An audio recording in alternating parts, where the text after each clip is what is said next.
Hello, my friend, and welcome to Wisdom Trek. I am Guthrie Chamberlain, your guide to wisdom and creating a living legacy.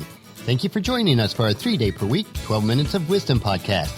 This is day 376 of our trek, and today is Wisdom Wednesday.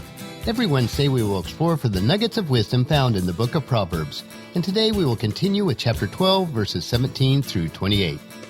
We are broadcasting from our studios at the Big House in Marietta, Ohio. On the renovation front, we were able to finish painting the swing set fort, and we are working on painting the exterior trim on the sun porch and front porch. Both areas are quite large, so we are hoping to finish that painting by the end of this next week. Inside, I am continuing to apply polyurethane to the woodwork and both stairwells, with the hope to also finish the floors by the start of next week, so they will have adequate time to dry solid before the reunion on July 4th. Our renovation contractor was in this week and was able to finish up the small amount of crown molding that had to be custom made for the 3 curved areas of the walls, and it turned out really nice. As I look out the office window this week, it appears that both parents and the young Hawks have left for their summer home.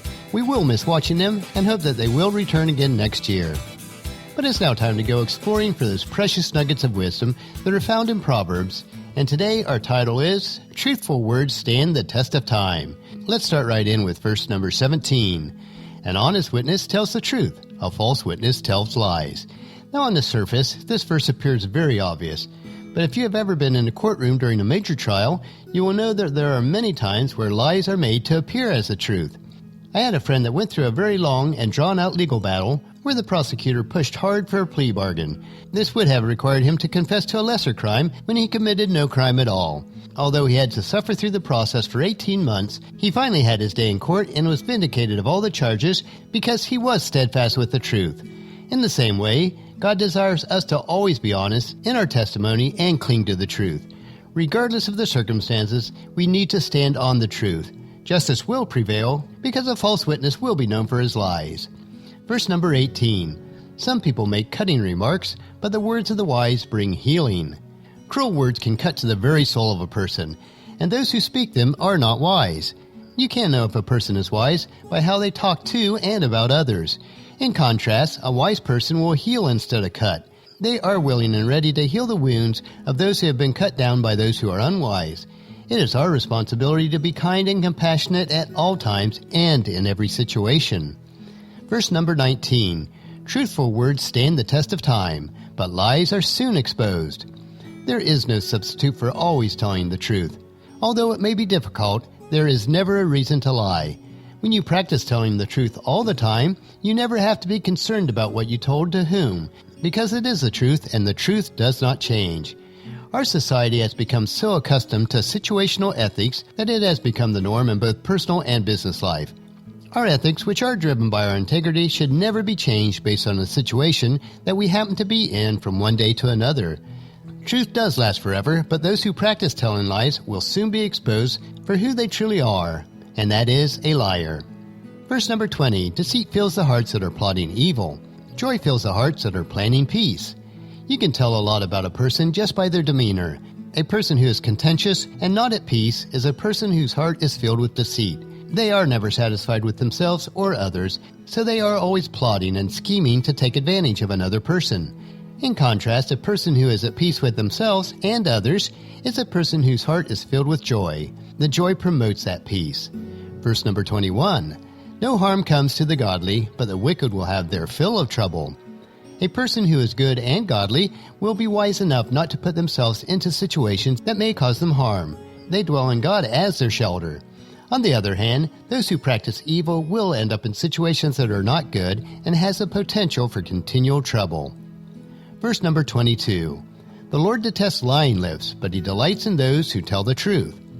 As with verses 19 and 20, lying is never wise, and God is opposed to those individuals who have chosen a lifestyle that is not truthful. A person who is a habitual liar shows evidence of this every time they open their mouths. Many times, because they have done it so long, this person does not even realize that they are lying. The opposite is somebody who always tells the truth. God takes pleasure in such individuals. Verse number 23. The wise don't make show of their knowledge, but fools broadcast their foolishness. If you are wise and have insight, understanding, and knowledge, there's no reason to flaunt it or to tell others about it. It will be evident in all areas of your life. In the same manner, those who are foolish have a strong desire to proclaim their knowledge to everyone. It will not take long for everyone to understand how foolish they are based on their continual self-proclamation. Verse number 24, work hard and become a leader. Be lazy and become a slave. There is no substitute for working hard. When you do, others will see your consistent persistence, ethics, and abilities, and they will desire to follow you as an example. The opposite of this is someone who refuses to work, or only works what is absolutely required. When this happens, they will end up being enslaved by the person who does work hard. Verse number 25, worry weighs a person down. An encouraging word cheers a person up. Worry and stress are harmful and become a burden to anyone who chooses to allow them to control their lives. It becomes a heavy weight that restricts that person from living the rich and satisfying life.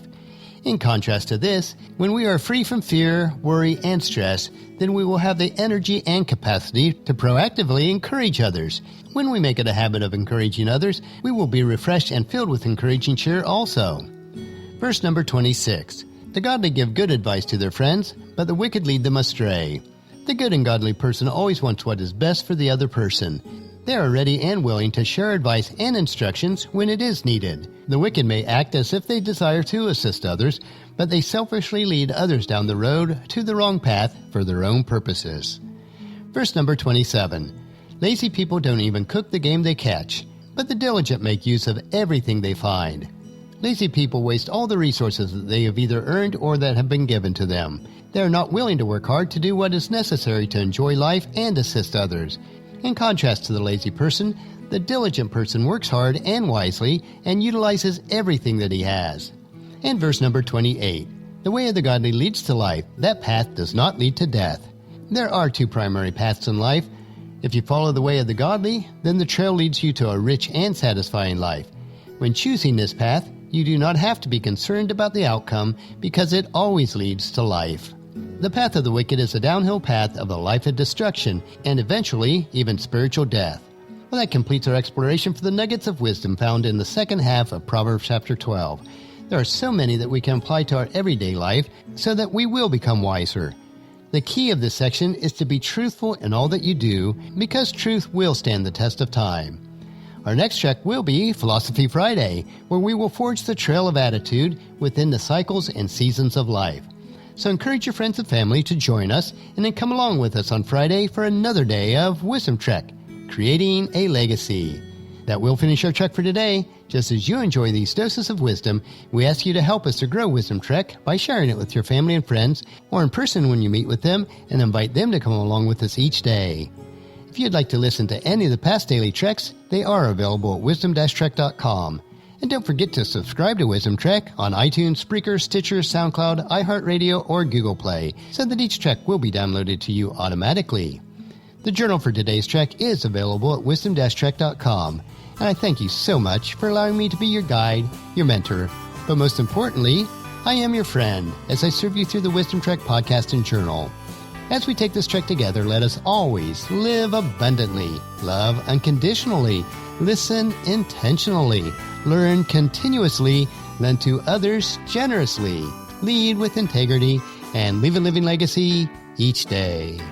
This is Guthrie Chamberlain reminding you to keep moving forward, enjoy your journey, and then create a great day every day. See you on Friday.